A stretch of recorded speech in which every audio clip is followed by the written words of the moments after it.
In your learning kit, you also have a container of Play-Doh.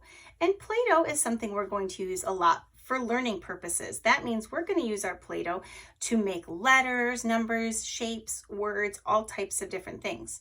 Now you probably get to play with Play-Doh and create different foods, or maybe you make different people, or you make toys or things like that.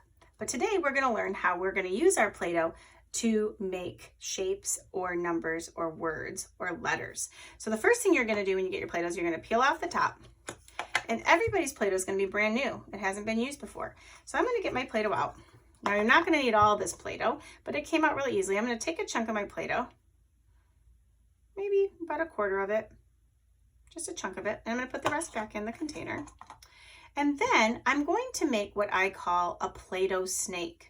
Now, a Play-Doh snake is essential for making any sort of number, letter, shape.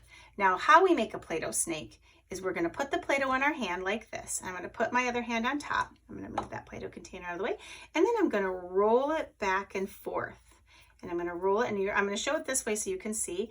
And as I'm rolling it, I'm kind of pushing down on it as I'm rolling it. And as I do that, look at, is it starting to look like a snake right now? It kind of looks more like a worm. I'm going to keep rolling, rolling, rolling. It's getting there a little bit more. I'm going to roll, roll, roll some more. Roll, roll, roll some more. See how I'm kind of flipping it? So I'm not working on just the same spot. And then I have my Play-Doh snake. Now, I'm going to try and use my Play-Doh snake to make some different things. So right now I made a line, but maybe I want to try to make the first letter of my name. Now, my name is Porter, Porter, letter P, Porter. So I'm going to take my Play-Doh snake and think, how can I make that P? So it's a tall stick and a bump. So I have a tall stick kind of here, and then maybe if I curl it around like that, I can make a P.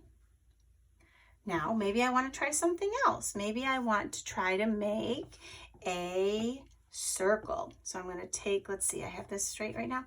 I'm going to kind of bring it around here, make a circle. Could also be an O, could be a zero, could be a circle. Okay, let's see.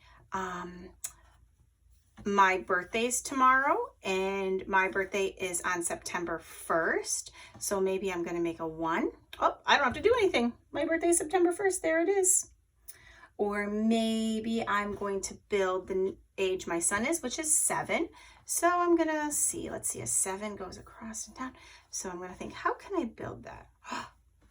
There's my 7. Now, if you wanted to try to make something bigger, like your whole name, you could do more than one Play-Doh snake. So I could do my P here, and then I could get out another chunk of Play-Doh, make it a little bit smaller because it's a little O. I'm going to make my snake, roll it a little bit more just so it's easier to make a circle, and then I can make it an O. And then I could try another. Now, I just want you to play around with your Play-Doh snakes today. I want you to practice rolling the snakes, and then you can try to make maybe different shapes. Like maybe you want to try to make a triangle or a square, or you just want to try to manipulate them to be a slanted line or a curly Q or an X, right? You can do whatever you want. But what I'd like you to make sure that you're doing is that you are practicing rolling these snakes and then trying to make something out of these Play-Doh snakes.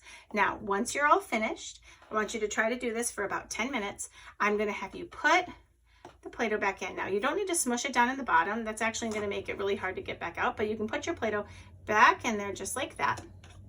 And then you want to make sure it seals. So you're going to push it all the way around and make sure the whole thing is nice and sealed so your Play-Doh doesn't dry out. Have fun making Play-Doh snakes.